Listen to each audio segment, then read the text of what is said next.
Syria में विद्रोहियों का कब्जा हो चुका है। सीरियाई विद्रोहियों की ओर से बशर अल असद सरकार के तख्ता पलट के कुछ घंटों बाद एक वीडियो तेजी से वायरल होने लगा। इसमें हथियारबंद लोगों का एक समूह प्रधानमंत्री मोहम्मद गाजी अल जलाली को उनके कार्यालय से बाहर ले जाते हुए दिखाई दे रहा है। ये विद्रोही जलाली को कहां ले गए हैं ये साफ नहीं है। अल जलाली कह चुके हैं कि वो शांतिपूर्ण सत्ता हस्तांतरण के लिए तैयार है। वीडियो में आगे आगे बंदूकधारी विद्रोही दिख रहे हैं और उन्होंने मोहम्मद गाजी अल जलाली को घेर रखा है। वो उन्हें गाड़ी में सुरक्षित बिठाते हैं और अपने साथ किसी अज्ञात जगह ले जाते हैं। बता दें कि विद्रोही समूह हयात तहरीर अल शाम ने रविवार को घोषणा की कि उसने पूरे सीरिया पर कब्जा कर लिया है। करीब 13 साल से चल रहे गृह युद्ध में विद्रोहियों ने आखिरकार सीरिया के राष्ट्रपति बशर अल असद को देश छोड़ने पर मजबूर कर दिया। इस बीच कई सालों के बाद विद्रोही समूह के शीर्ष कमांडर और एसटीएस के प्रमुख अबू मोहम्मद अल जुलानी ने सीरिया में कदम रखा है। बशर अल असद को सत्ता से बेदखल किए जाने के कुछ ही देर बाद अबू जुलानी राजधानी दमिश्क पहुंचा। अल कायदा से अलग अपना संगठन बनाने का जुलानी का मकसद सीरिया पर कब्जा करना था। कहा जाता है कि वो सिर्फ इसलिए विद्रोही बना क्योंकि उसके दादा को निर्वासित घोषित कर दिया गया था।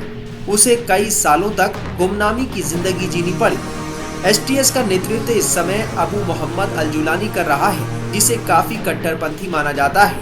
पश्चिमी देश एसटीएस को आतंकी संगठन मानते हैं। यहाँ तक कि अमेरिका ने भी जुलानी पर करोड़ों रुपए का इनाम रखा हुआ है। माना जा रहा है कि अब अबू मोहम्मद अल जुलानी ही सीरिया की कमान संभालेगा। कई कारण हैं। 2011 से वहां पे एक तरह से देखा जाए तो गृह युद्ध चल रहा था। पहले अपराइजिंग थी, अरब अपराइजिंग, जो प्रो डेमोक्रेसी के लोग थे वो लड़ रहे थे। फिर बाद में अलकायदा वहां पे आ गया, दाइश फिर आ गई। इन लोगों ने वहां पे खिलाफत कायम कर दी। वो कई साल रही, 2-3 साल, उसकी वजह से सब बर्बाद हो गया, इराक भी और सीरिया भी। फिर उसके अलावा ये भी था कि तब से इनका पूरा कंट्रोल तो था नहीं मुल्क के ऊपर। कभी कहीं प्रॉब्लम थी, कभी कुर्दिश की प्रॉब्लम थी, तो कभी ये मिलिटेंट ग्रुप इदलिब सिटी में काफी स्ट्रांग थे। फिर इनका इंटरवेंशन बराबर रहता था। टर्की और इजराइल लगातार पिछले कुछ दिनों से हम देख रहे हैं बॉम्बिंग कर रही थी। इनके जितने वेपन डिपो थे उसको बहुत से अधिकतर को उसने डिस्ट्रॉय कर दिया था। फिर उसके अलावा ये था कि ये आतंकवादी जो ग्रुप हैं वो अपने को अब आतंकवादी नहीं कह रहे हैं, लेकिन इनका पास तो वही है तहरीर अल शम्स का। ये पहले जबहत अल नुसरा थी जो कि एक उसका ग्रुप था, अल कायदा का ग्रुप था। तो ये सारे लोग जो थे लगातार एक के बाद इंसिडेंट होते गए, ये कमजोर होते गए। रेवेन्यू था नहीं, स्टेट फेल हो चुकी थी, और फिर सेना ने लड़ने से भी इनकार किया। अधिकतर लोगों ने, उनको लगा कि वो सेना अपने ही लोगों को मार रही है, तो वो उसमें डिसर्शन शुरू हो गया और उनका पतन हो गया। सवाल है कि क्या एक तानाशाह के जाने के बाद दूसरा तानाशाह सीरिया की धरती पर काबिज होने जा रहा है? अगर ये आतंकवादी ग्रुप इराक में आते हैं तो मैं समझता हूं कि कोई खतरा बन सकता है। और वहां पे तेल की सप्लाई है, वहां पे एक दोबारा से अराजकता फैलती है, तो वो एक खतरे का विषय बन सकता है। और अगर ये सीरिया के अंदर सीमित रहते हैं और वहीं पे इनके आपस में झगड़े होते हैं या एक स्टेबल गवर्नमेंट बनाते हैं, तो इमीडिएट इतना खतरा नहीं होगा भारत को। हाँ, इससे पहले की जो हुकूमत थी वो सेकुलरिज्म पे विश्वास था उसका, हालांकि थे वो भी काफी डिक्टेटोरियल रिजीम थी, तानाशाह की तरह काम करते थे। अब देखना ये है, लगता ऐसा है कि एक तानाशाह को दूसरा तानाशाह तो कहीं रिप्लेस नहीं कर रहा। इस बात का खतरा जरूर नजर आता है। सर, बात करें अमेरिका के डोनाल्ड ट्रंप की, ट्रंप के बयान पे हमारी लड़ाई नहीं है, यहाँ से अंतर्राष्ट्रीय प्रधानमंत्री जीत जा सकती है। देखिए, ये ट्रंप साहब को कोई जरूरत नहीं लड़ने की। उनका काम मैं समझता हूँ कि जो संगठन थे वहां के ऊपर, तहरीर अल शम्स जिसने बशर अल असद को हटाया है सत्ता से, उन्हीं ने कर दिया। और दूसरी बात यह है कि अमेरिका की बेसिक पॉलिसी जो थी रिजीम चेंज की थी, तो रिजीम चेंज हो ही गया। अब उनके माध्यम से अब ये देखना है कि आने वाली रिजीम के किस तरह के संबंध होते हैं अमेरिका के साथ। सर, पश्चिम एशिया के लिए इसका क्या व्यापक हो सकता है? बहुत बड़ा असर पड़ेगा पश्चिम एशिया पे।